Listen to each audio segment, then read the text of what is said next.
has been with having Evan in their lives.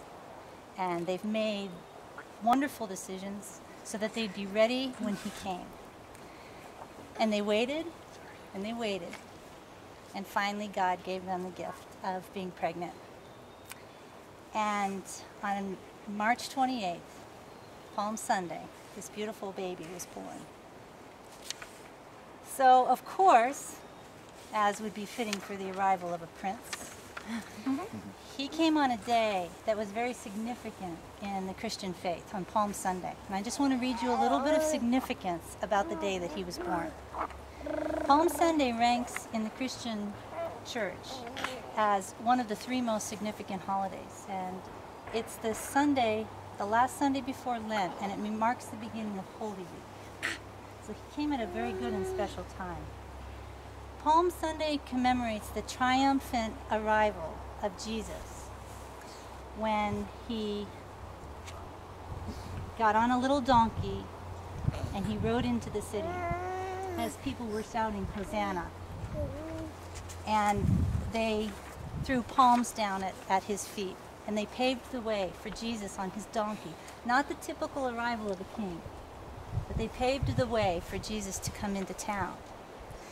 And Jesus neared the time that he had been telling his apostles about his crucifixion and death on the cross, and then rising to life. And they came near Jerusalem, and he sent two of them ahead and said, "Go to the villages, and as you get there, you will find a donkey and a colt tied with her that has never been sat upon. Loosen them and bring them to me. If anyone asks what you're doing, say that the Lord has need of them, and immediately he will send them." The disciples and all of the people cried, "Hosanna to the Son of David. Blessed is he who comes in the name of the Lord. Hosanna in the highest." Some of the people following with Jesus, they had heard that he had raised Lazarus from the dead, and that he had done several miracles, and they testified of these miracles. But Jesus' message to these people was that, "While is the light with you, walk while you have light, lest darkness come upon you. For he that walks in darkness knows not where he goes. While you have light, believe in the light, and you may be the children of the light." And I believe that Evan has come here today to be one of these very special children of the light. Someone who loves God and truly understands God's message. And the pureness on his face, the sweetness of his expressions. Evan, you're a gift to so many people. Not just the people that are here today, but for the many people that I know are sending their love to you today. Your family in Costa Rica, and your mom, and family members that couldn't be here. This was the last week of Jesus' life, Palm Sunday, and he came to tell everybody to not worry and that he will be back. So, a special time that this little boy arrived in his parents' life. And when I heard it, I wasn't surprised. So at this time, I'm not going to have you guys promise to, love each other through sickness and health and good times and not so good times like I had you promise on your wedding day 4 years ago. But today's a special day for you to think about how you want to be parents to Evan, how you want to be for each other as a married couple. And I'm going to ask that you make renewed commitments to one another today. I'm going to ask that you make renewed commitment to Evan. So at this time, I'm going to ask that you would make promises to one another. And so I'm going to have you face one another as you did 4 years ago. This time you don't have a bouquet, you have a baby, Stacy. Don't throw it on.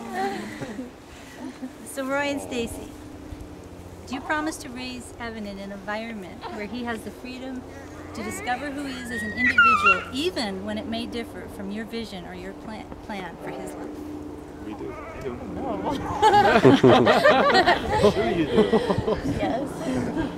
Do you promise to work together to create a loving example of non-judgment, non-bias, non-prejudice, and non-discrimination in your household so that he may be raised to love everyone equally? Do you promise to continue to work to find a common ground for your religious and your spiritual differences so that when you speak of God in your household that it's spoken of with love and that it unites and never divides your household to speak about religion? We do. Do you promise to teach him the importance of honoring the two unique cultures in which his parents were raised, and to give him the support to learn and to practice the traditions and languages of both? You already are. This is an important one. Do you trust your spouse more than anyone in the whole world to advocate for your child, Evan, and to always act in his best interest when it comes to protecting and caring for him? Then you married the right person. Wasn't a mistake then. Therefore, do you promise to stand united together as parents and to pray for God's guidance and support when your partner's decisions may differ from yours when it comes to the discipline and rewarding of Evan? I do. Because there's going to be times you have very different ideas. Yep. Okay? It's already been times. Of course there will be, and of course there have been. So if you truly trust that you've chosen the person that will protect this child more than anyone in this whole world, then you will trust that they will always have the best interest of this child, even when they're not the same ideas as yours. Do you promise to raise him in a household where the presence of God is abundant and the compassionate, non-judgmental teachings of Jesus are practiced? Therefore, at this time, I'd like to ask that we hold him, and it's very special that they have come with their own holy water. Roy can tell you the story sometime, but this was water that they received under very special circumstances. In Costa Rica. In Costa Rica. And they brought this water here, I think with the hope that someday it would be rubbed on the feet and the hands of their child.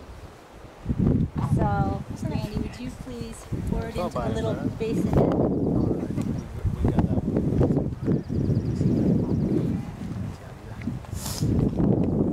Here, baby, Eva. So I'm also going to just ask for a second for everybody's patience and support. I've never done a baptism before, and I am, I'm a sinner. John the Baptist was a sinner, and I'm going to just ask God to please give me the right words and the right heart with which to do this baptism today. And I care a little bit. I'd love to have you hold it. That'd be great. That'd be great to have you hold it. So at this time, I'm going to take a little water, place it on his head.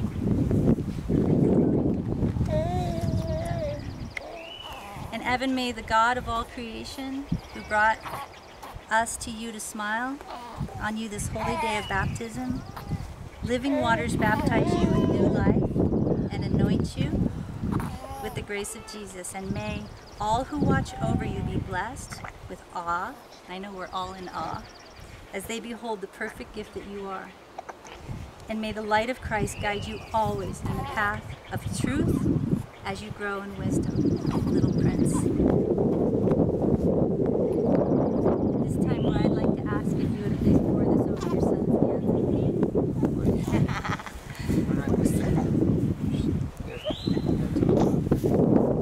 Nobody more qualified to be baptizing this child than his parents. That's all part of it. That's okay. Come on, it's water on the creek. The creek was even colder.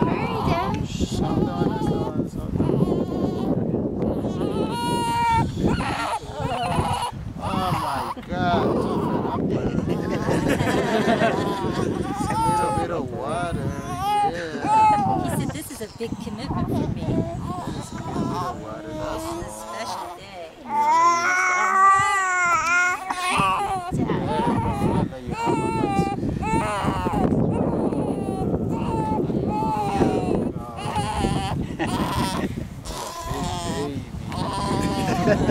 That woke him up.